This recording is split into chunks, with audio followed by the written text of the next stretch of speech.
క్రీస్తునందు ప్రియ దేవుని బిడ్డలందరికీ యేసుక్రీస్తు వారి శ్రేష్టమైన నామంలో శుభాభివందనలు తెలియజేస్తున్నాను. ఆదికాండం 25వ అధ్యాయం 24 నుంచి చదువుకుందాం. ఆదికాండం 25వ అధ్యాయం 24 నుంచి ఆమె ప్రసూతి కావలసిన దినములు నిండినప్పుడు ఆమె గర్భమందు కవలవారు ఉండ్రి. మొదటివాడు ఎర్రనివాడిగా బయటకు వచ్చెను. అతని ఒళ్ళంతయు రోమముల వలె ఉండెను గనుక అతనికి ఏశావు అను పేరు పెట్టిరి. ఏశావు అంటే కింద రాయబడింది చూడండి, రోమములు లేక ఎర్రని. ఇక రెండో కమల చూడండి, కమల ఎలా వచ్చాడు. తర్వాత అతని సహోదరుడు బయటికి వచ్చినప్పుడు అతని చెయ్యి ఏశావు మడిమను పట్టుకొని ఉండెను గనుక అతని చెయ్యి అంటే ఏశావు జన్మించిన తర్వాత సహజంగా కొన్ని నిమిషాల వ్యవధి ఉండాలి.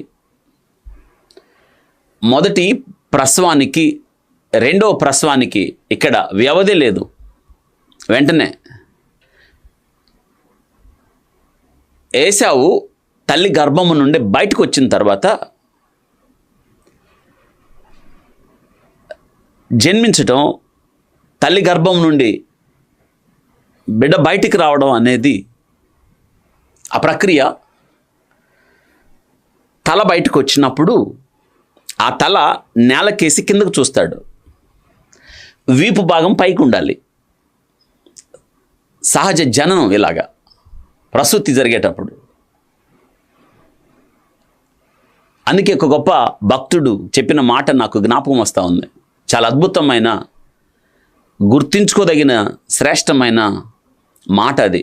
ఏంటంటే, తల్లి గర్భము నుండి బిడ్డ పుట్టేటప్పుడు నేలను చూస్తాడు, వీపును దేవునికి చూపిస్తాడు. కానీ పశ్చాత్తాపం, మారు మనసు ద్వారా తిరిగి దేవుని వైపు చూస్తాడు. మళ్ళీ చెప్తాను. తల్లి గర్భము నుండి శిశువు జన్మించేటప్పుడు నేలను చూస్తాడు, ముఖం నేలకేసి ఉంటుంది, దేవుని వైపు వీపు చూపిస్తాడు. కానీ పశ్చాత్తాపం, మారు మనసు ద్వారా తిరిగి దేవుని వైపు తిరుగుతాడు. ఇది జరగాలి. అర్థమవుతుందా? ఏశావు జీవితంలో జరగలేదు, యాకోబు జీవితంలో జరిగింది. చాలా అద్భుతమైన, రమ్యమైన విషయం ఏంటంటే, దేవుని ముఖాన్ని చూచిన పెనుయేలు అనుభవం అదే యాకోబు జీవితంలో. ఆ తర్వాత యాకోబుగా లేడు ఆయన. దేవునితో పోరాడి గెలిచిన ఇశ్రాయేలుగా ఉన్నాడు. ఏశావు ఎన్నడూ దేవుని వైపు వచ్చినవాడు కాదు, దేవుని తట్టు తిరిగినవాడు కాదు. అతని పుట్టుక నుండి అతడు జీవితం విభిన్నంగా మనకి కనిపిస్తుంది. అరణ్యానికి అలవాటు పడినవాడిగా మనకు కనిపిస్తాడు. వాక్యంలో మనం అదే చూస్తాం. ఏశావు జన్మించిన తరువాత చిన్నోడు బయటకు వస్తున్నాడు. ఎలాగో తెలుసా?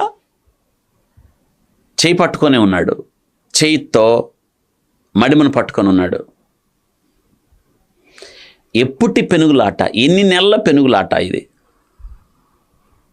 చివరి ఘట్టంలో మడిమను పట్టుకున్నవాడిగా మనకు కనిపిస్తాడు. కాబట్టి ఏమని పేరు పెట్టారంటే, గనుక అతనికి యాకోబు అను పేరు పెట్టబడెను. యాకోబు అను పేరు పెట్టబడెను. యాకోబు అంటే కింద మడిమను పట్టుకున్నవాడు లేక మోసగాడు. ఆమె వారిని కనినప్పుడు ఇస్సాకు 60 ఏండ్లవాడు.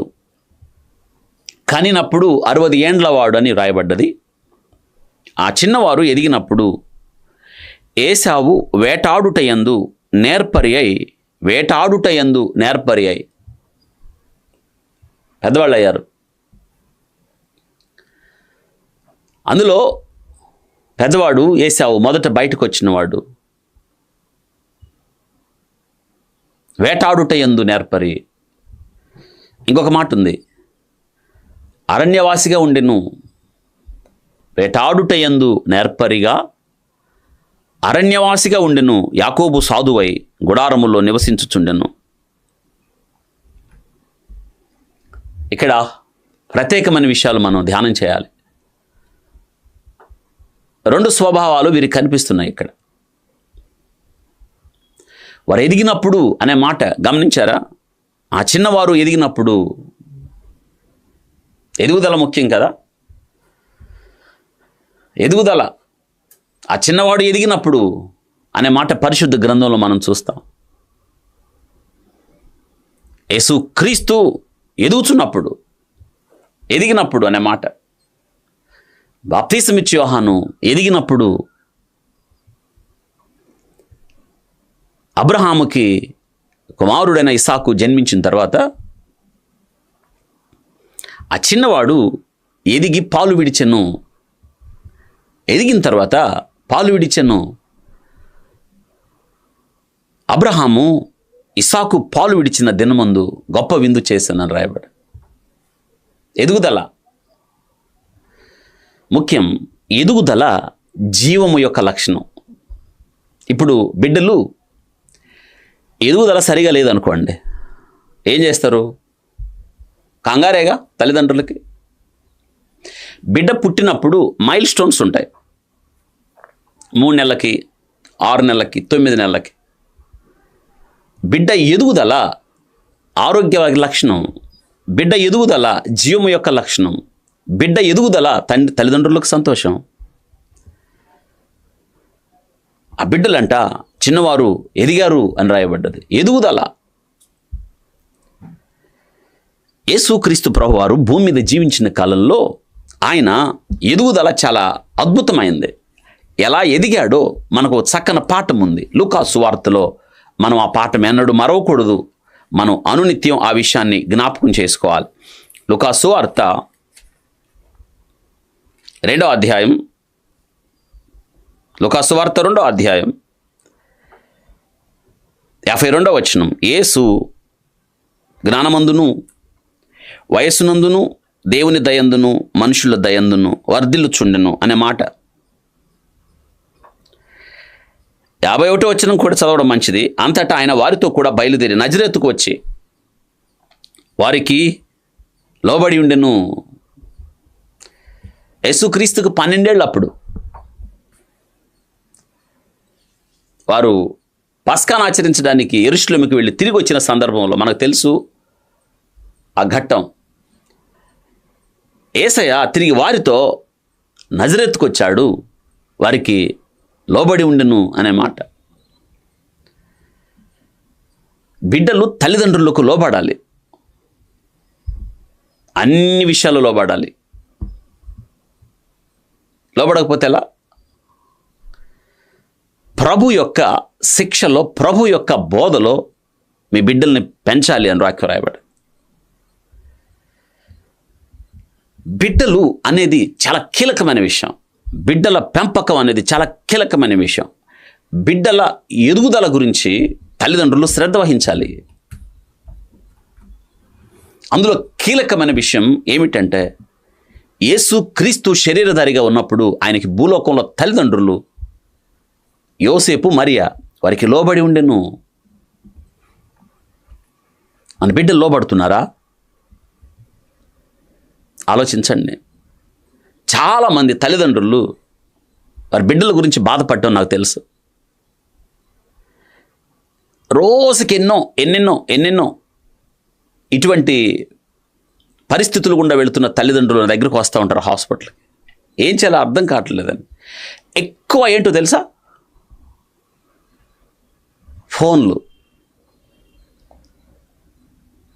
ఫోన్కి వారు ఆ వ్యసనానికి వారు బందీలుగా మారిపోయారు. చూడండి, అవసరము, అలవాటు, వ్యసనం. ఫోన్ అనేది అవసరం వరకే దాన్ని అలా ఉంచాలి. కానీ దాన్ని అలవాటు చేయకూడదు. అసలు చిన్నపిల్లలకి ఫోనులతో ఏం పని ఆలోచించండి. ఫోన్లు వారికి ఇవ్వవలసిన అవసరత ఏదైనా ఉంది అంటారా? అవును, ఆన్లైన్ క్లాసులు ఉన్నాయి. దానికి ప్రత్యామ్నాయ ఏర్పాట్లు చేయాలి. ఒకవేళ, ఎందుకంటే ఇవి కడవరి దినాలు, ఇవి అంత్య దినాలు, అపాయకరమైన దినాలు. అవును, కీడు కలుగుతున్న దినాలను రాయబడ్డది. లోకంలో అంతా కీడే. కీడులో నుండి తప్పించని ప్రార్థన చేయాలి మనం మన బిడ్డల కోసం. పరలోక ప్రార్థనలో కీడులో నుండి మమ్మల్ని తప్పించి యేసుక్రీస్తు ప్రభు శిష్యులకు నేర్పిన ప్రార్థన. ఎబ్బేజు ప్రార్థన కూడా కీలకమైన ఈ మాట చేర్చుకున్నాడు అందులో. ఎబ్బేజు తన సహోదరులందరికంటే గనుడు అని రాయబడ్డది వాక్యంలో. దేవునికి మొరపెట్టాడు. ఏమన్నా తెలుసా? 4 విన్నపాలు చేశాడు. ఏమిటి ఆ విన్నపం అంటే, నిశ్చయముగా నీవు నన్ను దీవించి, మొట్టమొదటిది నా సరిహద్దులు విశాలపరిచి, 2 నీ చెయ్యి నాకు తోడుగా ఉండ దయచేసి, 3 కీడులో నుండి తప్పించు. వింటున్నారా? మన ప్రార్థన ఎబ్బేజు ప్రార్థనగా మార్చుకోవాలి. ప్రభువా, ఈ కీడు కలిగించే ఈ లోకంలో నా బిడ్డల్ని నీ కొరకు పెంచున్నట్లుగా, వారు ఎదుగుదల నీ కొరకు అయినట్లుగా అని ప్రార్థన చేయాలి. ఇక్కడ ఆసక్తికరమైన విషయం ఏంటో తెలుసా? బిడ్డల పుట్టక ముందు రెబ్కా కొరకు, తన భార్య కొరకు ఇసాకు దేవుణ్ణి వేడుకొనెను. యెహోవా అతని ప్రార్థన ఆలకించును, అంగీకరించును. బిడ్డలు గర్భములో ఉన్నప్పుడు ఆ పెనుగులాట అర్థం కాక రెబ్కా ప్రార్థన చేసింది, దేవుణ్ణి అడిగింది. దేవుడు ఆమెకు జవాబు చెప్పాడు. కానీ బిడ్డలు పుట్టి వారు ఎదుగుతున్నప్పుడు వారి గురించిన ప్రార్థన చేసిన పరిస్థితులు మనకి ఇక్కడ కనిపించట్లేదు. అంటే అయిపోయింది. ఇంకా బిడ్డల కొరకు ప్రార్థన చేయద్దా? తండ్రులారా, మీ బిడ్డలకు కోపం రేపక ప్రభు యొక్క శిక్షణలోను బోధలోను పెంచాలి. అంటే ఏంటి దాని అర్థం? ప్రభు పాదాలు పట్టుకొని బిడ్డల్ని పెంచాలి.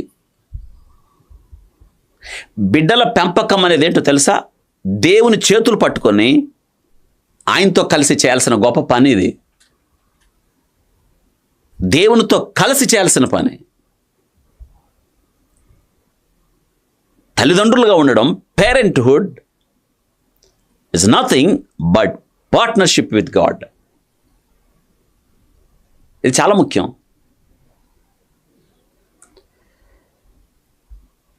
ఇది చేయకపోతే ఎలా? తల్లిదండ్రులు ఇక్కడ బిడ్డలు లేనప్పుడు ప్రార్థన చేశారు, బిడ్డ కడుపులో పడ్డప్పుడు ప్రార్థన చేశారు, కానీ ఆ బిడ్డలు ఎదుగుతున్నప్పుడు ఇక్కడ ప్రార్థన చేసినట్టు మనకు కనిపించలేదు. చాలా ముఖ్యం. ఆ చిన్నవారు ఎదిగినప్పుడు వారు పెద్దవాళ్ళు అవుతున్నప్పుడు వారి నైజం కనిపించలేదా వాళ్ళకి? వేటగాడిగా మారిపోతున్నాడు పెద్దోడు, పైగా అరణ్యానికి అలవాటు పడుతున్నాడు. తెలియలేదా? ఎందుకు ఆ కుటుంబంలో ఇద్దరు 2 రకాలుగా పెరుగుతున్నారు అక్కడ? వారి నైజం వారికి అర్థం కాలేదా? ఇది గమనించాలి ప్రతి తల్లిదండ్రులు కూడా. బిడ్డ మాటల్లో తేడా వస్తున్నప్పుడు, ఆలోచనలో తేడా వస్తున్నప్పుడు, దారి తప్పుతున్నప్పుడు, వేరే వాటి వైపు ఆకర్షితులు అవుతున్నప్పుడు శ్రద్ధ వహించాలి. తల్లిదండ్రులు కనిపెట్టి ఉండాలి. వింటున్నారా? వాళ్ళ గురించి శ్రద్ధ వహించాలి. ఎందుకో తెలుసా? వారు దేవుడిచ్చిన బహుమానం కాబట్టి, వారు స్వాస్థ్యం కాబట్టి, వారు రేపటి దినాన బలవంతుని చేతిలో బాణాలుగా మారాలి కాబట్టి బల్ల చుట్టూ ఒలీవ మొక్కలుగా కూర్చొని దేవుని సన్నిధిలో ఎదగాలి కాబట్టి, వారు ఎదిగిన మొక్కల వలె ఉండాలి కాబట్టి, నగరునకు చెక్కబడిన మూల కంబాల వలె ఉండాలి కాబట్టి, మహాసైన్యంలో సైనికులు ఉండాలి కాబట్టి, మరి రేపటి భవిష్యత్తు కొరకు బిడ్డల్ని మనం సిద్ధం చేద్దా? ఎదిగినప్పుడు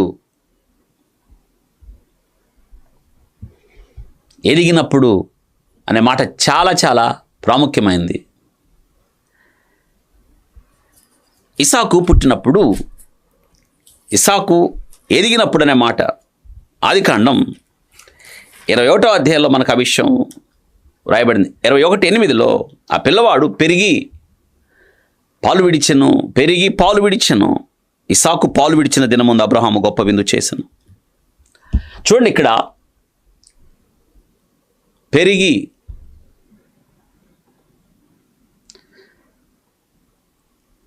ఎదుగుదల, పెరిగి దేనిలో? వాక్యంలో రాయబడ్డది. జ్ఞానంలో, వయసులో, దేవుని దయలో, మనుషుల దయలో ఎదగాలి. ఈ 4 కోణాలు చాలా ముఖ్యం. 4 దిక్కులు, 4 డైమెన్షన్స్ ఇవి. బిడ్డ గురించి శ్రద్ధ తీసుకోవాలి తల్లిదండ్రులు వారు ఎదుగుతున్నప్పుడు. పాలు విడిచి అనే మాట గమనించారా? పాలు విడిచాడు. ఇప్పుడు ఎదుగుదల ఎక్కడి దాకా వెళ్ళిందంటే, పాలు విడిచిన దినమందు గొప్ప విందు చేశాడు. బిడ్డ ఎదుగుదల తండ్రికి సంతోషం కదా, అందుకంట అబ్రహాము గొప్ప విందు చేశాడు. రండి, నా బిడ్డ ఎదిగాడు. చూసారా? నిన్నటిదాకా పాలు తాగాడు, కానీ ఇప్పుడు పాలు కాదు, నా బిడ్డకి శ్రేష్టమైన ఆహారం పెట్టాలి. ఇప్పటిదాకా పాలు సరిపోయాయి, కానీ ఇప్పుడు పాలు సరిపోవు. ఇప్పుడు ఆహారం పెట్టబోతున్నాం. మనం కూడా 6 నెలలు నిండిన తర్వాత ఫస్ట్ రైస్ ఫీడింగ్ అని పెడతాం, అన్నప్రాస కార్యక్రమం. అది గొప్పగా చేస్తాం, సంతోషపడతాం. ఏంటంటే, నా బిడ్డ ఎదిగాడు. ఎదుగుదల సంతోషం కదా. ఒకవేళ ఆ ఎదుగుదలే లేదనుకోండి, ఎంత కంగారు తల్లిదండ్రుల్లో, ఎంత ఆందోళన. బిడ్డ ఎదగట్లేదండి, బిడ్డ వయసుకు తగిన ఎదుగుదల లేదు, ఎత్తుకు తగిన బరువు లేదు, బిడ్డలో వయసుకు తగ్గట్టుగా బిడ్డ యొక్క శరీర అవయవాలలో ఎదుగుదల లేదు, ఆలోచన విధానంలో ఎదుగుదల లేదు అన్న పరిస్థితులు తల్లిదండ్రులు ఎంత ఆందోళన చెందుతారు కదా. అప్పుడు హాస్పిటల్కి తెచ్చినప్పుడు అన్ని పరీక్షలు, మా బిడ్డ ఎదగట్లేదండి, మా బిడ్డ వయసుకు తగ్గట్టుగా ఎదుగుదల మాకు కనిపించట్లేదు అని ఆందోళన మనం ప్రతి తల్లిదండ్రుల్లో చూస్తాం. కానీ ఇక్కడ అబ్రాము ఏం చేశాడు? తన బిడ్డ పాలు విడిచిన దినమందు పెరిగి పాలు విడిచెను. పెరిగి ఎదుగుదల చాలా ముఖ్యం. ఆ బిడ్డ ఎదిగినప్పుడు యెహోవా ఆత్మ అతని మీదకి వచ్చును. మహినదానులో యెహోవా ఆత్మ అతన్ని ప్రేరేపించినని చదువుతాం మనం సంసోను జీవితంలో. ఆ బిడ్డ ఎదిగినప్పుడు సమూయేలు దేవునిలో ఎదుగుచుండెను. ఏఫోదు ధరించుకొని యెహోవా మందిరములో ఏలీ ఎదుట పరిచర్య చేయుచుండెను. ఎదుగుదల ఎందుకో తెలుసా? ఈ అనుభవాలన్నీ దేవుడు మనకు చెప్తున్నాడు. అబ్రహాము తండ్రిగా తన కుమారుడు ఎదిగినప్పుడు పాలు విడిచెను, గొప్ప విందు చేశాను అనే మాట. అంటే రండి, 25 సంవత్సరాల తర్వాత ఎదురు చూచిన ఈ నా కుమారుడు ఇస్సాకు అనబడినవాడు పుట్టాడు. దేవుడు మాకు ఇచ్చాడు, పెరిగాడు, పాలు విడిచాడు. అందుకే మా బిడ్డ ఎదుగుదల తల్లిదండ్రులుగా మాకు సంతోషం. మా సంతోషంలో మీరు కూడా పాలు పంపులు పొందండి అనే మాట ఏం నేర్పిస్తుంది ఇందులో మనకి? ప్రత్యేకంగా యేసుక్రీస్తు ప్రభువారు ఈ లోకంలో జీవించిన కాలంలో 4 విషయాలు ఎదిగాడని రాయబడ్డది. ఏమిటా 4 విషయాలు? 1 జ్ఞానంలో, 2 వయసులో, 3 దేవుని దయలో, 4 మనుషుల దయలో. ఈ 4 మీరు ఎప్పుడు మర్చిపోకూడదు. మొట్టమొదటిది జ్ఞానంలో ఎదగాలి. ఏమిటి జ్ఞానం? యాకోబు పత్రికలో లోక జ్ఞానం గురించి చెప్పాడు, దెయ్యాల జ్ఞానం గురించి చెప్పాడు. ఈ జ్ఞానం కాదు, ఇది దేవుని జ్ఞానం. మన బిడ్డలు దేవుని జ్ఞానములో ఎదగాలి. అందుకు దేవుడు మన బిడ్డల్ని ఇచ్చాడు. ఇది ఎప్పటి నుంచి జరగాల్సిన ప్రక్రియ తెలుసా? తల్లి గర్భములో బిడ్డ పడిన వెంటనే రెబ్కా దేవుణ్ణి అడిగింది, ఏమిటి పెనుగులాట అని. 2 జనాంగాలు, 2 జనాలు నీ గర్భంలో ఉన్నారు. 2 జనపదములు నీ గర్భము నుండి వస్తారు. ఒకరికంటే ఒకరు బలవంతులుగా ఉంటారు. పెద్దవాడు చిన్నవాడికి దాసుడు అవుతాడు అని చెప్పాడు. అక్కడి దాకా దేవుణ్ణి అడిగింది ఆమె, బాగుంది. కానీ ఆ తర్వాతే ఆ బిడ్డల ఎదుగుదల గురించి వారు శ్రద్ధ తీసుకున్నట్లుగా మనకి వాక్యంలో కనిపించట్లేదు. ఎందుకు తెలుసా? అరణ్యవాసిగా మారాడు అతను. చూడండి, జాగ్రత్త పడలేదా? ఇది తెలుసుకోవాలి కదా మనం. ఎందుకు రాయబడ్డ ఈ విషయాలన్నీ? దుష్టాంతాలుగా వారికి సంభవించి యుగాంతమందున్న మనకి బుద్ధి కలగడానికి రాయబడ్డాయని వాక్యంలో రాయబడ్డది. 1 జ్ఞానములు ఎదిగను. జ్ఞానం, మన బిడ్డలు దేవుని జ్ఞానంలో ఎదుగుతున్నారా? ఆలోచించండి. మన కుటుంబం దేవుని వాక్యంతో నింపబడినప్పుడు, మన ఇంటిలో వాక్యం ఉన్నప్పుడు, మన ఇంటి గదులను జ్ఞానైన సొలొమోను చెప్తున్నాడే, జ్ఞానము అన్న రమ్యమైన సంపదతో నింపినప్పుడు ఆ సంపద మన బిడ్డలకే కదా. కొలసి పత్రిక 3:16 క్రీస్తు యొక్క వాక్యము మీ హృదయములలో సమృద్ధిగా నివసింపనీయుడి అంటే, నీ హృదయములో ఉన్న వాక్యము ద్వారా నువ్వు మాట్లాడినప్పుడు, హృదయము నిండిన దాన్ని బట్టి పెదవులు మాట్లాడుతాయి అన్నప్పుడు, నీ బిడ్డలను కూర్చోబెట్టి నువ్వు మాట్లాడుతున్నప్పుడు, నీ హృదయంలో వాక్యం ఉన్నప్పుడు వాళ్ళతో వాక్యమే కదా మాట్లాడతావు. సజ్జనుడు తన ధన నిధిలో నుండి, అంటే హృదయం, మంచి విషయాలు మాట్లాడతాడు. నీ బిడ్డలతో నీవు వాక్యం మాట్లాడుతున్నావా? ఉపదేశిస్తున్నావా? వారికి బోధించాల్సింది మీరే కదా. మీరు బోధించకపోతే బిడ్డలకు ఎవరు బోధించాలి? మీకు ఒక విషయం తెలుసా? ఏ రోజైతే నీ బిడ్డలకు నువ్వు బోధించవో ఆ పని సాతాను తీసుకుంటాడు. నేను బోధిస్తాను నీ బిడ్డలకని. మీరు బోధించకపోతే సాతాను ఆ స్థానాన్ని తీసుకుంటాడు. ఎందుకు బిడ్డల్ని ఇచ్చాడు నువ్వు తెలుసుకోకుండా?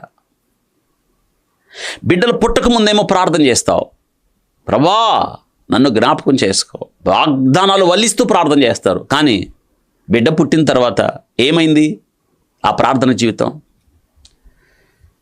బిడ్డను అడిగావు, ఎందుకు అడిగావు? బిడ్డ పుట్టాలని కోరుకున్నావు, బిడ్డ పుట్టాడే, ఏం చేస్తున్నావు ఆ బిడ్డతో? ఆ బిడ్డ ఎవరో తెలుసా? యెహోవా దయ వలన నేను ఒక మనుషుని సంపాదించుకున్నాను అన్న హవ మాటలు.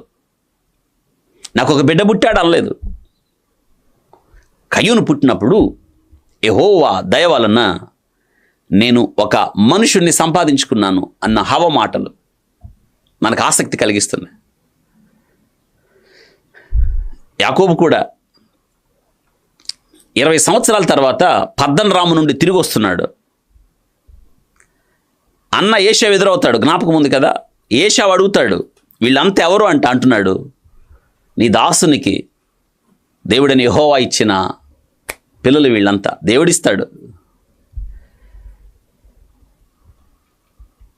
యోసేపు ఐగుప్తుకి ప్రధాన అయిన తర్వాత మనకు తెలుసు కదా, అసేనతుతో వివాహం జరగడం, 2 పిల్లలు మనష్షే ఎఫ్రాయిములు. యాకోబు యోసేపు బ్రతికున్నాడని ఐగుప్తుకు రావడం, యోసేపు తన తండ్రి అయిన యాకోబును ఎదుర్కోవడం, తన 2 బిడ్డల్ని తన తండ్రికి పరిచయం చేసినప్పుడు తన తండ్రి అంటున్నాడు, ఎవరు 2? అన్య దేశంలో దేవుడు నాకు ఇచ్చిన బిడ్డలు అన్నాడు. ఇప్పుడు అర్థమైందా మీకు? దేవుడిచ్చిన బిడ్డలు. ఇదిగో వీరు కూడా ప్రార్థన చేశారు. 20 సంవత్సరాల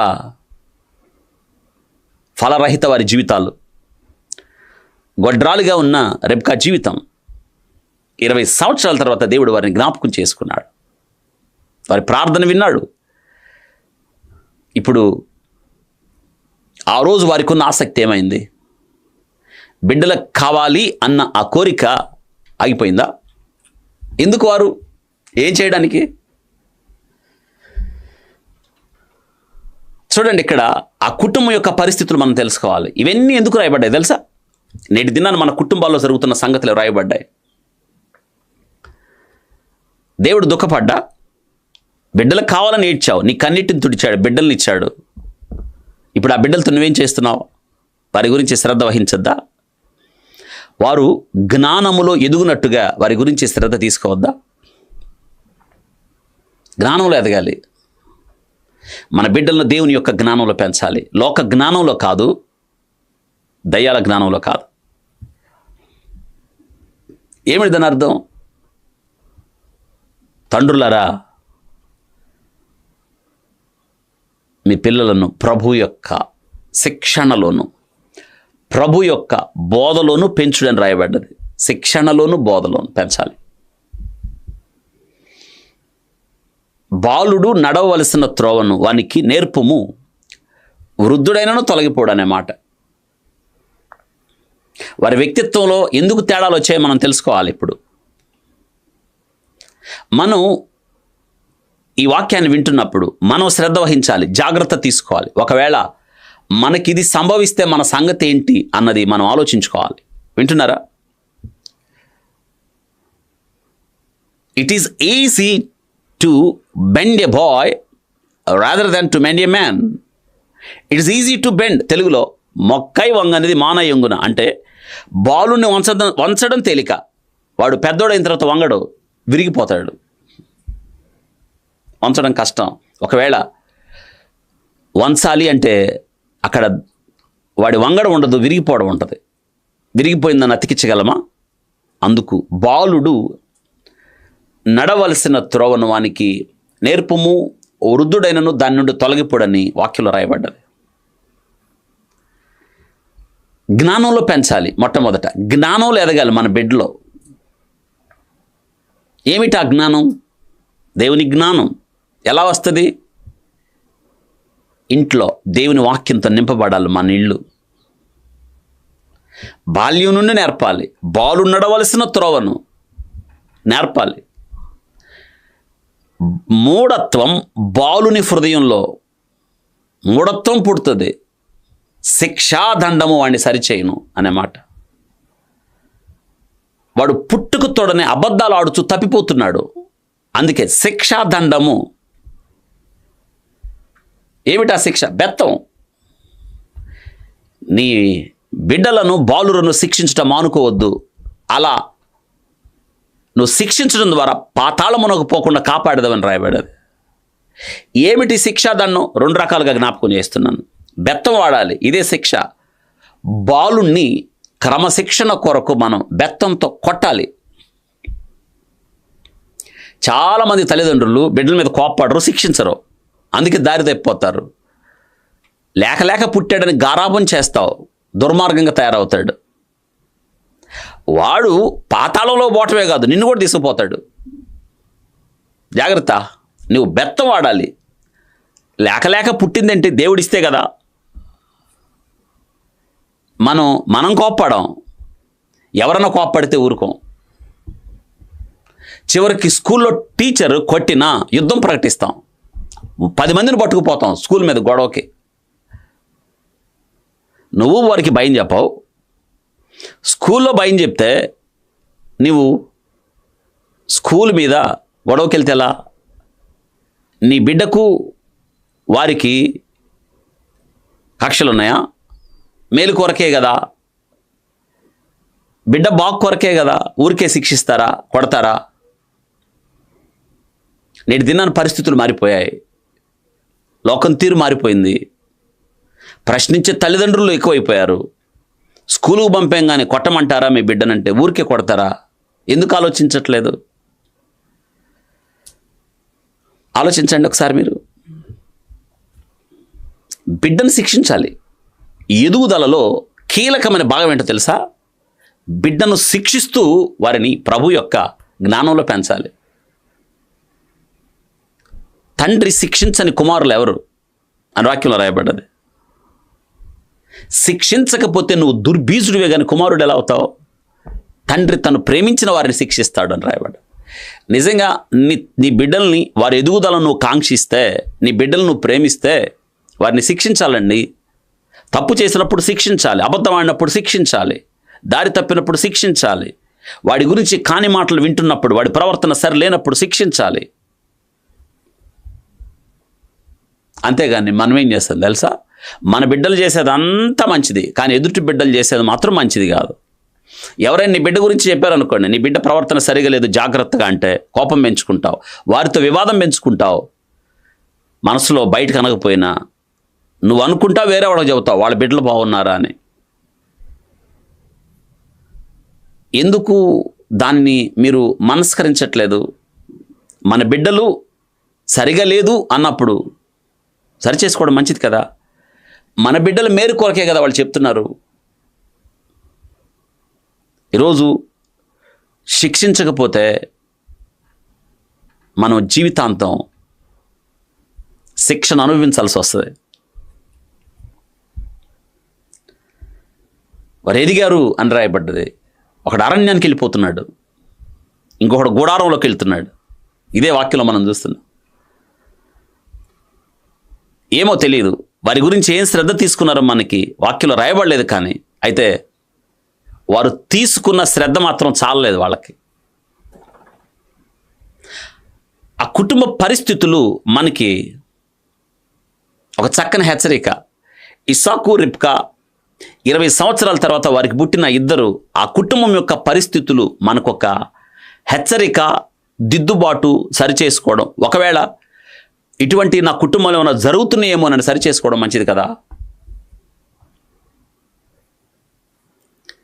జ్ఞానంలో మన బిడ్డల్ని పెంచాలి. జ్ఞానంలో పెంచడానికి కీలకమైన ప్రక్రియ అంటే బెత్తం వాడాలి. బెత్తం వాడని తండ్రి తన కుమారునికి విరోధి అని రాయబడ్డది. నిజమే, నిజంగా నువ్వు విరోధులుగా మారుతారా? తండ్రి తల్లి విరోధులుగా మారాలా? శిక్షించండి వాళ్ళని. వాళ్ళకి కారణం తెలియాలి. నా తండ్రి నన్ను ఎందుకు శిక్షించాడు, నా తల్లి నన్ను ఎందుకు శిక్షించింది, నా మీద ఎందుకు కోపగించుకున్నారని సహేతుకమైన కారణం వాళ్ళకి తెలియాలి. ఇక్కడ ఇంకొక విషయం ఉంది. మీ బిడ్డలకు కోపం రేపక అనుంది పౌలు గారు చెప్తున్నాడు. అంటే అర్థం ఏంటంటే చీటికి మాటికి కాదు, కారణం లేకుండా ఒకరి మీద భార్య మీద భర్త కోపం, భర్త మీద భార్య కోపం, మీరు ఒకరి కోపం ఒకరు మీ మీద చూపించుకోకుండా బిడ్డల మీద చూపించుకుంటుంది.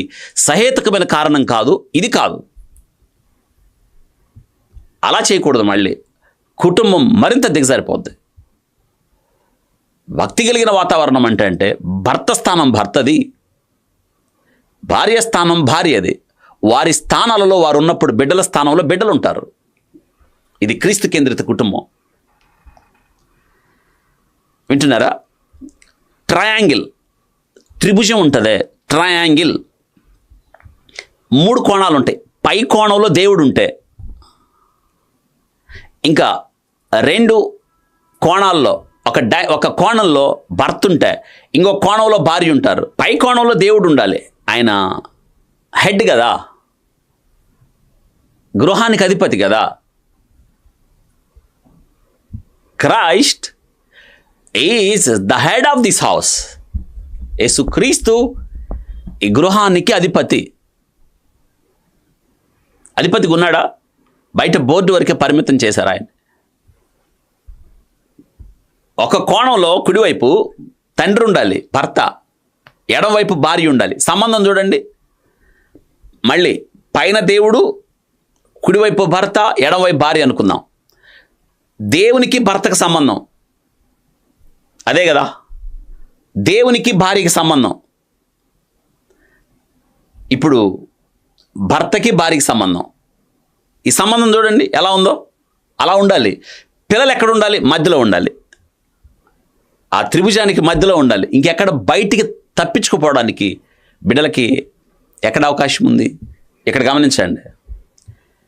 భర్త, భార్య, పైన దేవుడు. ఈ భర్త అలాగా ముందుకెళ్తున్నప్పుడు దేవునికి దగ్గరికి వెళ్తాడు. భార్య కూడా అలా ముందుకెళ్తున్నప్పుడు దేవునికి దగ్గరికి వెళ్తుంది. జాగ్రత్త వినండి. ఇప్పుడు భర్త దేవునికి అలాగా దగ్గరికి వెళ్ళి, భార్య కూడా దేవునికి అలాగా దగ్గరికి వెళ్తే, వీళ్ళిద్దరు దేవునికి దగ్గరికి వెళ్తున్నారు కదా, భార్యాభర్తలు ఇద్దరు. వీళ్ళిద్దరికి మధ్య దూరం తగ్గిపోద్ది చూడండి. అలా భర్త ముందుకెళ్తే, భార్య అలా ముందుకెళ్తే ఇద్దరికి దగ్గర సహవాసం. ఇంకా వారిద్దరి మధ్య ఎడబాటు ఆడుంటుంది. దేవునికి దగ్గరగా వెళ్తున్నప్పుడు క్రీస్తు వారి మధ్య ఉంటాడు. ఇదే క్రీస్తు కేంద్రిత కుటుంబం. బిడ్డల మధ్యలో ఉంటారు. ఇంకా బిడ్డలు తప్పిపోవడానికి కారణం ఎక్కడుంది? ఇంకొక విషయం తెలియాలి. ఇప్పుడు పైన దేవుడు కదా, పైన దేవుడు, కుడివైపు భర్త, ఎడమవైపు భార్య. ఇప్పుడు ఈ మధ్యలో ఏదో సంబంధం తెగిపోయింది అనుకోండి. దేవునికి భర్తకున్న సంబంధం, దేవునికి భార్యకున్న సంబంధం తెగిపోయింది అనుకోండి. ఆ సంబంధం తెగిపోయినప్పుడు లోనుండాల్సిన బిడ్డలు బయటకు వస్తారు, అంటే లోకంలోకి వస్తారు, పాడైపోతారు. ఏ కుటుంబంలో అయితే దేవునితో సంబంధం ఉండదో ఆ కుటుంబాలు ఎలా వర్ధిల్లుతాయి? ఆ బిడ్డలు ఎలా వృద్ధిలోకి వస్తారు? చక్కని హెచ్చరిక తల్లిదండ్రులకి ఈ వాక్య భాగం. నీ బిడ్డల గురించి శ్రద్ధ తీసుకోవాలి.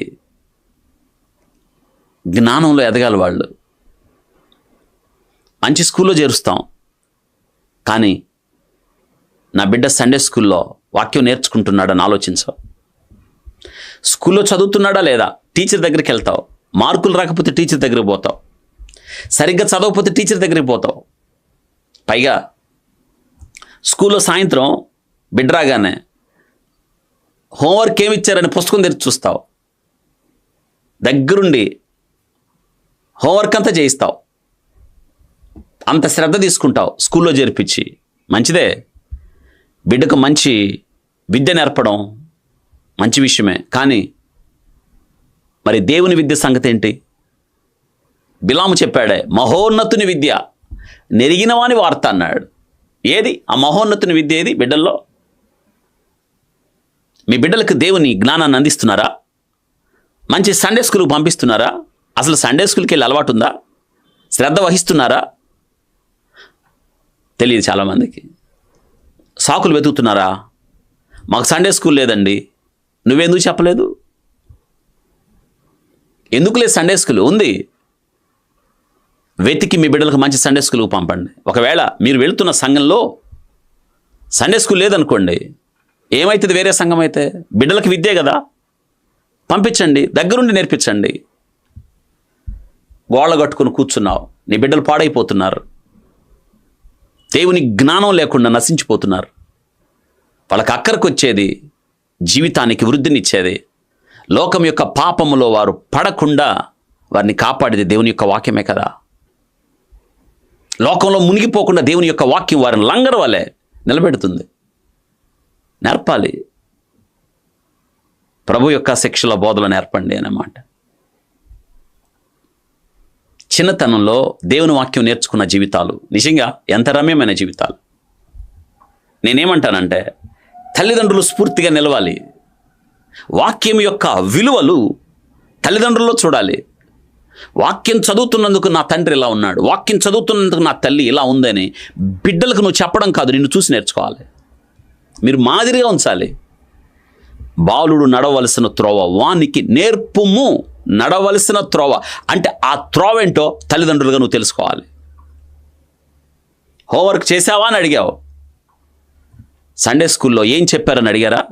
సండే స్కూల్లో మీకు ఇచ్చిన ఖండత వాక్యం మెమరీ వర్స్ పూర్తి చేసావా, నేర్చుకున్నావా? సండే స్కూల్లో ఒకవేళ నీకు ఇచ్చిన క్రాఫ్ట్ వర్క్ చేసావా, వర్క్ బుక్ చేసావా? ఎప్పుడైనా అడిగారా? సండే స్కూల్లో నీకు నేర్పిన పాట ఏంటో దాని అర్థం చెప్పు అన్నారా? సండే స్కూల్లో మీ టీచర్ ఏం చెప్పారో దాన్ని నాకు నేర్పని ఎందుకు అడగలేదు? దేన్ని విలువగా ఎంచుతున్నారు మీరు? మహోన్నతుని విద్య ఏది బిడ్డల దగ్గర ఉన్నదా నీలో? అలా నీకు మొదట దేవుని ఎడల ఆ శ్రద్ధ ఉంటే, బిడ్డలు పుట్టకముందు ఏడ్చావే, బిడ్డలు కావాలని ఏడ్చావే, మరి ఆ ఏడుపు ఏమైంది? ఆ కన్నీరు ఏమైంది? బిడ్డలు పుట్టిన తర్వాత అయిపోయిందా? నేను అంటాను, బిడ్డలు పుట్టకముందు ఏడ్చావు, బిడ్డలు పుట్టిన తర్వాత మరింత ఏడవాలి ఆ బిడ్డల కొరకు. యేసు క్రీస్తు ప్రభువు అంటున్నాడు, యెరూషలేము కుమార్తెలైన సిలువను మోసుకొని వెళ్తున్నప్పుడు వాళ్ళు ఏడుస్తున్నారు. నా కోసం ఏడవద్దు, మీకోసం, మీ బిడ్డల కోసం ఏడవండి అన్నాడు. వింటున్నారా? ఇది నా వాక్యాన్ని మనం హృదయంలో నాటుకోవాలి, మన బిడ్డలకు నేర్పాలి. ఇది కదా దేవుడు చెప్తున్నాడు. బిడ్డ ఎదుగుదల ఎంత ముఖ్యం. అనుదినం దేవుని వాక్యంలో ఎదుగుతున్నాడా? కొంతన బైబిల్ చదువుతున్నాడా, రాస్తున్నాడా, నేర్చుకుంటున్నాడా? బైబిల్ ఎడల వీడు ఏం అవగాహన కలిగి ఉన్నాడని. నువ్వు నిజంగా క్రైస్తవ తల్లిదండ్రులు అయితే దేవుని కొరకు మీకు వాంచి ఉంటే, దేవుని రాజ్య వ్యాప్తిలో నా కుటుంబం వాడబడాలంటే నీ బిడ్డలు నీ కొనసాగింపులో రావాలి కదా. టార్చ్ బ్యారర్స్ మన బిడ్డలే కదా. నీ తర్వాత ఎవరు? నీ బిడ్డలే కదా. నీ జీవితం వారి మీద చెరగని ముద్ర వేయాలి. అబ్రహాము కుమారుడైన ఇస్సాకు బిడ్డలీళ్ళు. నిజంగా మనం జాగ్రత్తగా అబ్రహాము జీవితాన్ని, ఇస్సాకు జీవితాన్ని చూస్తుంటే రాను రాను ఇక్కడ అబ్రహాము మనమళ్ళు వీళ్ళు. అబ్రహాములో ఉన్న విలువలు తగ్గిపోతున్నాయి. ఇక్కడికి వచ్చేటప్పటికల్లా అబ్రహాములో ఉన్న విశ్వాస జీవితం తగ్గిపోతూ వస్తుంది. జాగ్రత్తగా గమనించండి. ఇక్కడ అరణ్యం ఎవరికి అలవాట్లేదు, కానీ అరణ్యవాసి తయారవుతున్నాడు. ఇక్కడ అరణ్యాన్ని కోరుకుంటున్నాడు, అరణ్య జీవితానికి అలవాటు పడుతున్నాడు. వాడు ఏశావు లోక సంబంధమైన జీవితం వైపు ఆకర్షితుడు అవుతున్నాడు. తన తాతలో లేదే, అబ్రహాములో లేదే ఆ సంగతి. తన తండ్రి అయిన ఇస్సాకులో ఆయన ఇజం లేదే. ఇస్సాకు బాల్యం కావచ్చు, ఇస్సాకు యవన జీవితం కావచ్చు, ఎంత గొప్పగా ఉందో ఆలోచించండి. అటువంటి జీవితం వీళ్ళలో కనిపించట్లేదు మనకి. ఆలోచించండి. చిన్నతనంలో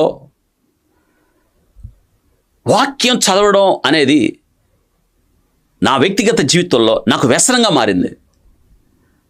అదొక ఆసక్తికరమైన విషయం. నా బాల్యం ఎంత ఆసక్తి అంటే, మీకు ఇప్పుడు చెప్పడం మొదలు పెడితే ఇది ఒక ఎపిసోడ్స్ చెప్పచ్చు మీకు. ఇప్పుడు యాకోబు జీవితం మజిలీలు నేను పాఠాలు రాస్తున్నప్పుడు ఈ వర్తమానం కొరకు సిద్ధపడుతూ ఏ రోజు ఏం చెప్పాలని వర్తమానాలు రాస్తున్నప్పుడు నాకు మొదట 50, ఆ తర్వాత 70, ఆ తర్వాత 80, 90, 100 దాటిపోయినాయి. దేవుని వాక్యం అనే జీవజల ప్రవాహాలు, ఆనంద ప్రవాహాలు, ఊట ఇది, జీవపూట. ఎవరు చెప్పినా ఆగదు ఇది. నా బాల్య దినాల్లో అలాగా, నా బాల్య దినాలలో వాక్యము ఎడల నాకు వ్యసనము అనాలి. ప్రారంభంలో నేను చెప్పాను, అవసరం, అలవాటు, వ్యసనం. వ్యసనముగా మార్చుకున్నాను నేను. అంటే నేటి దినాన నాకు హాస్పిటల్కి వస్తూ ఉంటారు చాలామంది తల్లిదండ్రులు. వాళ్ళ బిడ్డల చేతిలో ఫోన్లు ఉంటాయి. నాకు చాలా కష్టం అనిపిస్తుందండి. వాళ్ళు ఏమన్నా అనుకొని నేను ఖండితంగా చెప్తా, ఫోన్ తీసుకోండి వాళ్ళ చేతుల్లోని. పసివాళ్ళండి ఫోన్లు. వాళ్ళ ఎదుగుతున్నప్పుడు ఫోన్లు. మంచి ఏముంది ఫోన్లో? విచ్చలవిడి జీవితానికి అలవాటు పడడానికి ఫోన్ మార్గం, ద్వారం తెరుస్తుంది. నేను ఖచ్చితంగా అడుగుతాను, మీ బిడ్డలకు ఫోన్లు ఎందుకు ఇస్తున్నారు మీరు?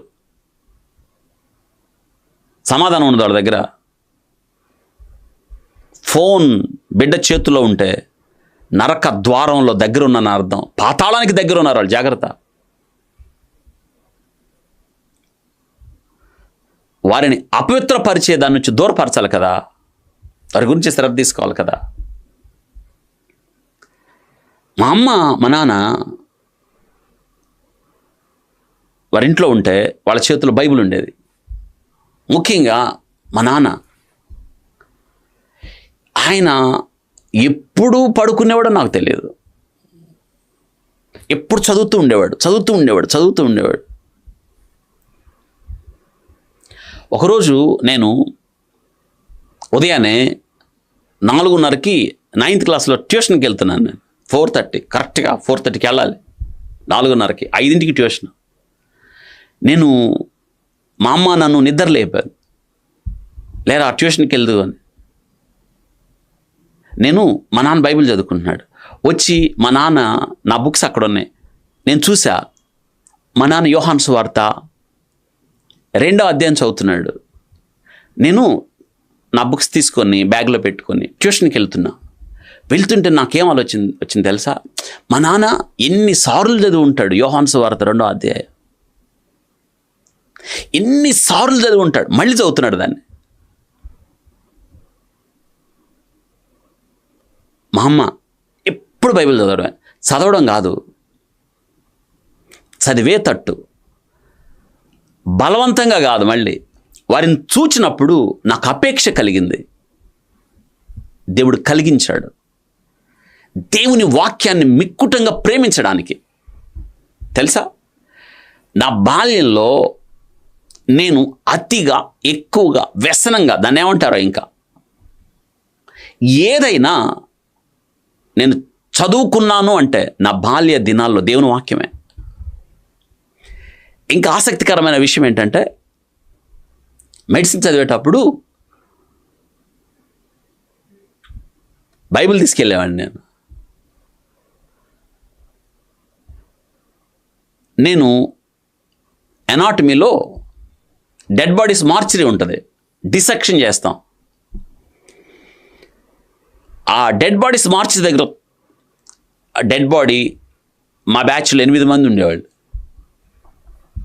తెలుసా, తొందరగా 9 గంటల నుంచి 11 గంటల దాకా 2 గంటలు మార్చిలో ఉండే, ఒకసారి 3 hours మార్చిలో ఉండేవాళ్ళం. 9 నుంచి 12 దాకా డెడ్ బాడీస్ డిసెక్షన్.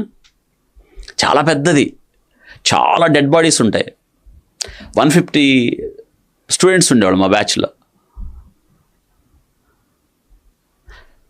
అక్కడ ఆ డిసెక్షన్ హాల్లో 3 గంటలు ఉండేవాళ్ళం మేము. ఒకసారి 3 గంటలు ఉండాల్సి వచ్చేది. మొదట ½ an hour అయిపోయేది, 2.5 గంట ఉండేది. నేను బైబిల్ చదువుకునేవాడిని అక్కడ ఆ డెడ్ బాడీస్ దగ్గర. నాకు చాలా ఆలోచనలు వచ్చాయి. వీడు చనిపోయిన వ్యక్తి డెడ్ బాడీస్ ఎవరు అయ్యాయి, దేవుని నమ్ముకుంటారా? నేను ఆ డెడ్ బాడీ సాక్షిగా దేవుని వాక్యం చదువుకునేవాడు, గంటలు చదివేవాడిని. ఎందుకంటే ఒక్క కారణం, నా చిన్నతనంలో మా అమ్మ మా నాన్న చూసి వారు అనుభవిస్తున్న దాన్ని నేను అనుభవించాలని. రుచి చూచి ఎరిగి తిని యెహోవా ఉత్తముడని, ఇంతకన్నా చెప్పడానికి ఏం లేదు. నా తల్లిదండ్రులు నాకు మాదిరి, దేవుని వాక్యాన్ని ప్రేమించున్నట్లుగా. దేవుడు అది ఇస్తాడు, అందుకు దేవుడిని నమ్ముకో. దేవుడు బైక్ ఇస్తాడు, దేవుడిని నమ్ముకో. దేవుడు మెడికల్ సీట్ ఇస్తాడు, దేవుడిని నమ్ముకో. ఎప్పుడు చెప్పలేదు, మాకెప్పుడు చెప్పలేదు అలాగా. మన ముందు ఆయన కోసం కాబట్టి, ఆయన కోసం బ్రతకాలి. అందుకే ఆయన మన హృదయంలో ఉండాలి, ఆయన ఎడలే మన దృష్టి ఉండాలి. ఆయన మనకు సమస్తమై ఉన్నాడు, రక్షకుడై ఉన్నాడు. ఆయన లేకపోతే జీవితమే లేదు అని చెప్పారు తప్ప మీ బిడ్డలకి ఎప్పుడు, ఇప్పటి నుంచే, మరెప్పటికీ చెప్పొద్దు. దేవుణ్ణి నమ్ముకుంటే బైక్ వచ్చిద్ది, దేవుణ్ణి నమ్ముకుంటే ఇంజనీరింగ్ సీట్ వచ్చిద్ది, దేవుణ్ణి నమ్ముకుంటే నువ్వు కలెక్టర్ అవుతావు, యాక్టర్ అవుతావు, డాక్టర్ అవుతావు. చెప్పకండి ఇవి. అసలు మనం ఉన్నదే దేవుని కొరకని చెప్పండి. ఇది చెప్పాలి. అర్థమైందా? ఎందుకు చెప్తున్నానంటే, మా తల్లిదండ్రులు ఇద్దరు లేరు ఇప్పుడు, దేవుని దగ్గర ఉన్నారు. కానీ వారి మాదిరి ఇంకా ఉంది. నేను మీరు గమనించారా? నేను ప్రతిసారి వాక్యం చదవమని చెప్తాను, నేర్చుకోమని చెప్తాను, రాసుకోమని చెప్తాను, కంటత పెట్టమని చెప్తాను.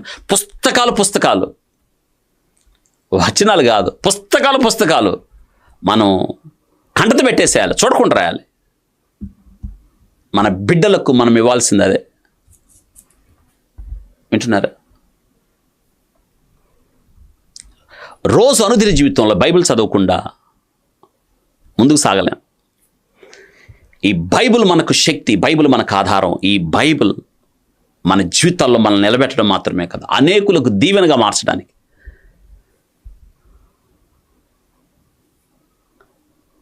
రోజు నేను ఇప్పటికీ నా మెడికల్ బుక్స్ రోజు చదువుకోవాలి కదా, డాక్టర్ రోజు చదువుకోవాలి. అదే సమయంలో దేవుని వాక్యం చదువుకోవాలి. నేను నాకున్న సమయం వెచ్చించుకొని దేవుని వాక్యాన్ని. అయితే వాక్యం ఎక్కువ చదవడానికి ప్రభు సహాయం చేస్తాడు. ఎప్పుడు చదువుకోవడం, ఎప్పుడు రాసుకోవడం. మా కుమారుడు చిన్నోడు 7 సంవత్సరాలు. వాడికి అనుమానం వచ్చి ఒక్కోసారి అడుగుతాడు, డాడీ నీ ఎగ్జామ్స్ ఎప్పుడైపోతాయి అని. నేను వాడికి చెప్పాను, ఇవి అయ్యే ఎగ్జామ్స్ కాదు, ఇవి జీవితకాల పరీక్షలు. ఇవి వాడు ఎగ్జామ్స్ రాసి వచ్చేసి వాళ్ళకి ఎగ్జామ్స్ అయిపోయినాయి. వాడు అంటున్నాడు, ఎగ్జామ్స్ అయిపోయినాయి డాడీ, ఎగ్జామ్స్ ఇక అవ్వని. అంటే వాడు లేచినా, వాడు పండుకున్నా, కూర్చున్నా, నడిచినా, వాడికి నేను బైబిల్ చదవడం, నా తల్లిదండ్రులు నాకు ఏదైతే నేర్పారో, నా మీద ఎలా చెరగని ముద్ర వేశారో, అది కదా మనం ఇవ్వాలి మన బిడ్డలకి. ఇక్కడ ఇసాకు, రిబ్కా వారి జీవితాల్లో అటువంటి వాతావరణం కనిపించలేదు మనకి. భక్తి కలిగిన కుటుంబం నుంచి వచ్చి ఒకడు అరణ్యానికి వెళ్ళిపోతున్నాడు, ఇంకోటి గుడారాల్లోకి వెళ్తున్నాడు. ఇద్దరు ఒక గర్భం నుంచే వచ్చారు. ఒక అబ్రహాము సంతతి, ఇస్సాకు సంతతి. అరణ్యానికి వెళ్ళిపోవడమా? అరణ్య జీవితానికి అలవాటు పడ్డమా? ఆలోచించండి. మన బిడ్డలు ఎక్కడున్నారు, ఏం చేస్తున్నారు? ఇది మనం ప్రశ్నించుకోవాల్సిన విధానం. మనల్ని మనం ప్రశ్నించుకోవాలి. మన బిడ్డలకు మనం ఏం నేర్పాలి తెలుసా? దేవుడు మోషేకి ఇచ్చిన ధర్మశాస్త్రంలో అద్భుతంగా రాశాడు. ఇశ్రాయేలు వినుము, నీ దేవుడైన యెహోవా అద్వితీయుడైన యెహోవా. ఈ దినాన ఈ మాటలు మీ హృదయంలో భద్రం చేసుకో. దీన్ని ఇశ్రాయేలీల షీమ అంటారు. 6వ అధ్యాయం, ద్వితీయోపదేశకాండం 6వ అధ్యాయం 4 నుంచి. ఇశ్రాయేలు వినుము, మన దేవుడైన యెహోవా అద్వితీయుడగు యెహోవా. నీ పూర్ణ హృదయముతో, నీ పూర్ణ ఆత్మతో, నీ పూర్ణ శక్తి దేవుడైన యెహోవాను ప్రేమించవలెను. నేడు నేను నీకు ఆజ్ఞాపించిన ఈ మాటలు నీ హృదయంలో ఉండవలను. నీ కుమారులకు వాటిని అభ్యసింపచేసి నీ ఇంట కూర్చున్నప్పుడు, త్రోవ నడుచున్నప్పుడు, పండుకున్నప్పుడు, లేచినప్పుడు వాటిని గురించి మాట్లాడవలను. సూచనలుగా వాటిని నీ చేతికి కట్టుకో.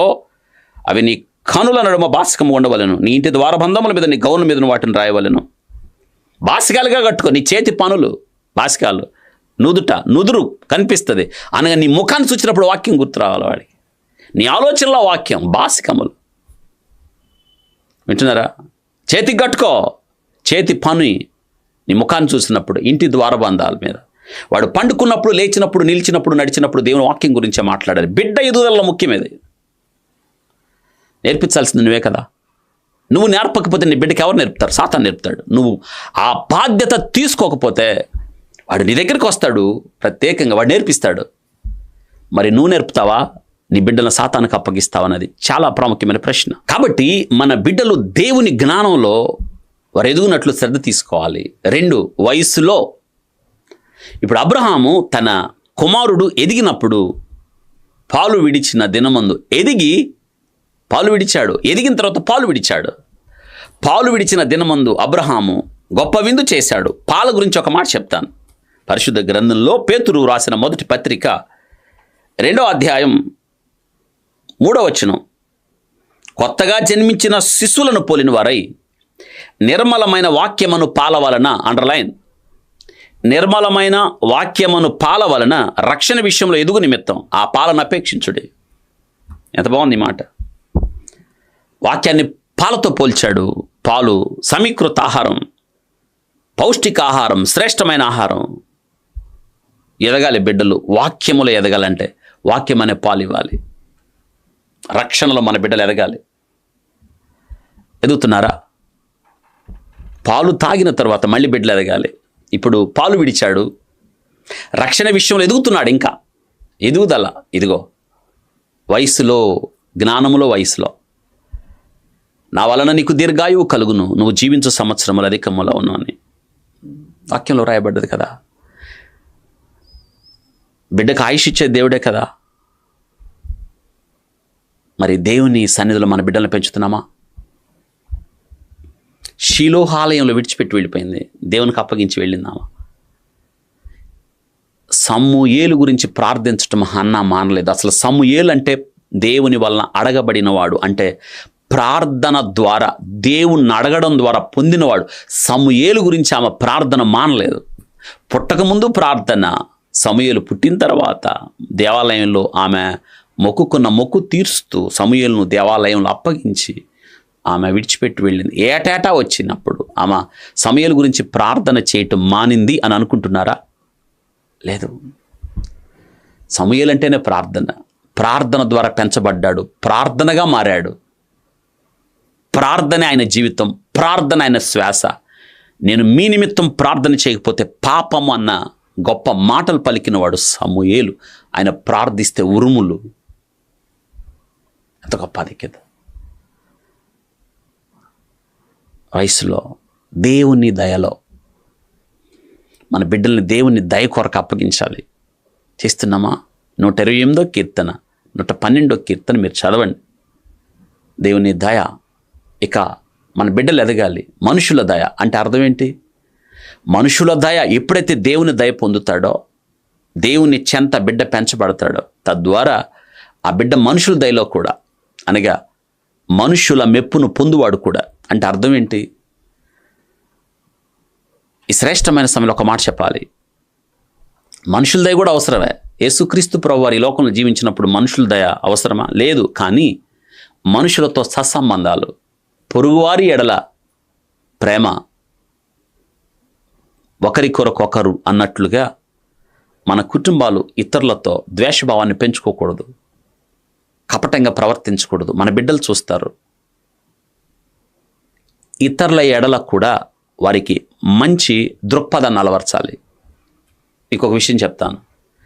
ఇతరులు మంచివాళ్ళు కాకపోయినప్పటికీ మీకు వాళ్ళ ఎడల ద్వేషభావం ఉంచవచ్చేమో, కానీ మీ బిడ్డలకు మంచిగా చెప్పండి. అర్థమైందా? మీరు మీ పక్కనింటోళ్ళు మీరు మాట్లాడుకోవట్లేదు అనుకోండి, మీ బిడ్డకి ఆ విషయం ఎందుకు చెప్పాలి? మీరేం చెప్పాలి? వెళ్ళి అంకుల్కి వందనాలు చెప్పు, ఆంటీకి వందనాలు చెప్పు, వాళ్ళని పలకరించు, ఆ పిల్లలతో ఆడుకో అని చెప్పాలి. మనుషుల దయలో ఎదగడం అంటే అది. అంతేగాని ఆ పక్కింటికి పోవద్దు, ఆంటీ మనం మాట్లాడుకోవట్లేదు, ఆంటీతో పలకద్దు అని చెప్తే వాళ్ళ హృదయాల్లో ఏం విత్తినట్టు? ఆలోచించండి. మనుషుల దయ అవసరం. యేసుక్రీస్తు ప్రభువారు ఈ విషయాలు ఎందుకు రాయించాడో మీకు అర్థమైందా? ఎదిగి పాలు విడచడం, దేవునిలో ఎదగడం చాలా ప్రాముఖ్యమండి. కాలాన్ని బట్టి చూస్తే మీలో చాలామంది బోధకులు అయి ఉండాలి అని పౌలు గారు రాస్తున్నాడు. హెబ్రీయులకు రాసిన పత్రికలో ఒక మాట చదువుకుందామా? కానీ అక్కడ ఎదుగుదల లేకపోతే పౌలు గారు చింతిస్తున్నాడు. 5వ అధ్యాయం హెబ్రీయులకు రాసిన పత్రిక. ఈ గ్రంథకర్త మనకు తెలుగులో అయితే అపోస్తలుడైన పౌలు రాసిన హెబ్రీయులకు రాసిన పత్రిక అంటారు, కానీ హెబ్రీ పత్రిక గ్రంథకర్త ఎవరో అని ఇంకా అనేకులు ఉన్నారు. మనకి తెలుగులో ఆ విషయం పౌలు గారు రాశాడని ఉంది. మనకి ఏ విధమైన అనుమానాలు అవసరం లేదు. ఏం చెప్తున్నాడు చూడండి పౌలు గారు 5వ అధ్యాయం 12వ వచనంలో, కాలమును బట్టి చూచితే మీరు బోధకులు ఉండవలసిన వారై ఉండగా దేవోక్తుల్లో మొదటి మూలపాఠంలో ఒకడు మీకు మరలా బోధించవలసి వచ్చును. మీరు పాలు త్రాగవలసిన వారే కానీ బలమైన ఆహారము తినగలిగిన కారు. మరియు పాలు త్రాగు ప్రతివాడు నువ్వు శిశువే గనక నీతి వాక్యములు అనుభవలేని వాడై ఉన్నాడు. చూసారా?